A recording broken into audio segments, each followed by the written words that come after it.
Welcome to Chillin' 101. We hope this video helps. You'll start by loading your video into Clipchamp and importing the watermark PNG. This gives you transparency and crisp edges. Once the clip is on the timeline, drag the image over the video track. Make sure to snap to the correct timestamp where the watermark should appear. You should pre-decide scale and opacity because that affects legibility and distraction.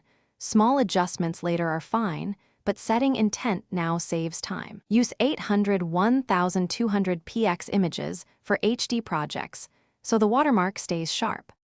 Now refine placement and style.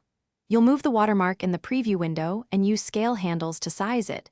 Choose a corner for minimal obstruction or center for stronger branding.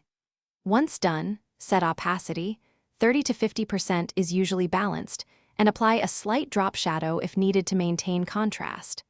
If the watermark should only appear partway through, trim its clip or add keyframes. This lets you control timing precisely, so the mark appears and disappears exactly when intended.